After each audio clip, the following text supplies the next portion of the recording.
We are now joined by Dan McGuire, CEO of an organization called Homeless Solutions. Good to see you, Dan. Thanks for having me, Steve. Homeless Solutions, what is it and why does it matter so much, particularly during these challenging times?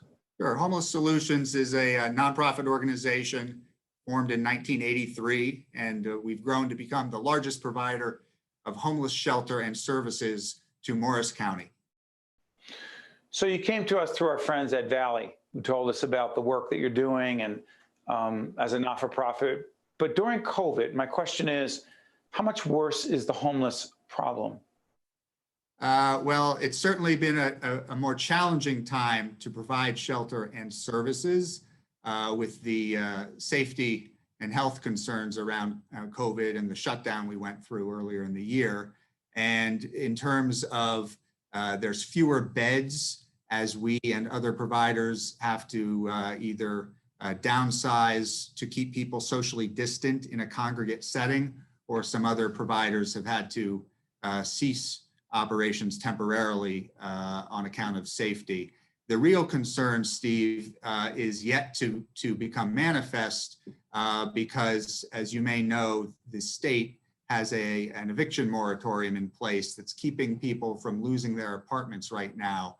But that is an unresolved challenge, and we're afraid that all signs point to a tsunami of evictions that will come at some point. I just literally saw a statistic that said upwards of 280,000 eviction filings are expected in New Jersey alone to address over $1 billion in rent arrears that are already accumulated around the state. So, unfortunately, that's going to lead to a slew of challenges to keep people housed unless providers can come up with, and government can come up with, proactive solutions.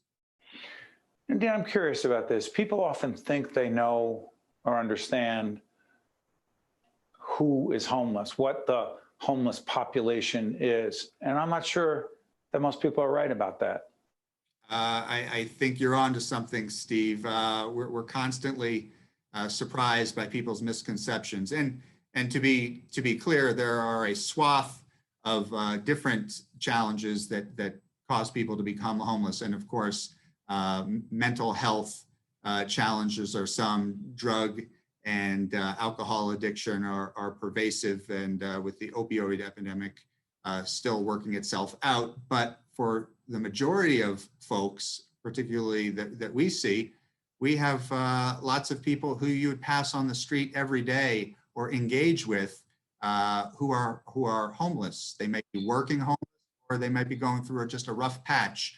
If I can give you, my favorite story is I was out working in my yard one day at home, and I had my Homeless Solutions hat on, and the mailman had come by and handed me my mail, and we got to talking. He had seen my hat, and a couple of questions later, it was revealed that he and his family had actually been in our shelter and our transitional housing program. You just never know who needs a hand up at any given time.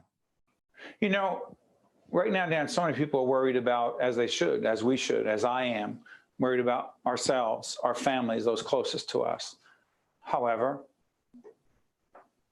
for those of us who want to be helpful outside of our own families, is there a way to do that? And we'll put your website up, but is there a way for the average person who cares and wants to be helpful to help? Yeah, there is, Steve, and I do appreciate you sharing the website where people can go and find ways to volunteer and donate. And certainly during COVID, we have unique and periodic needs, either for safety-related donations, or where basically our supply chain of typical volunteer partners who would provide diapers or baby formula have been themselves disrupted, and so we are scrambling to help people. So folks who are watching your show can help in that way. We have been challenged, as you could imagine, during COVID to continue the usual array of volunteer opportunities. We usually have over 600 people a year helping us, from everything from preparing meals nightly at our shelter to teaching people financial literacy and hosting barbecues and birthday parties for kids.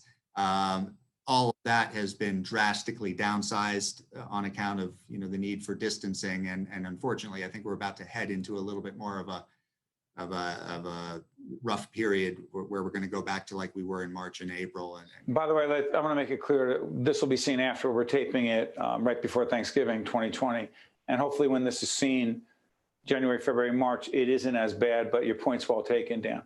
Hey, Dan, I want to thank you for joining us, but more importantly, for the work that you and your colleagues at Homeless Solutions are doing every day, engaging every day. Dan, thank you, and wish you all the best. Steve, I appreciate the time and your thoughtfulness. Thank you. You got it.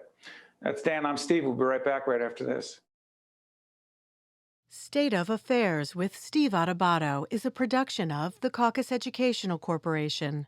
Funding has been provided by the New Jersey Education Association, NJM Insurance Group, Valley Bank, PSC&G, Englewood Health, Johnson & Johnson, the Turrell Fund, supporting Reimagine Childcare, ADP, and by MD Advantage Insurance Company. Promotional support provided by the New Jersey Business and Industry Association and by New Jersey Monthly.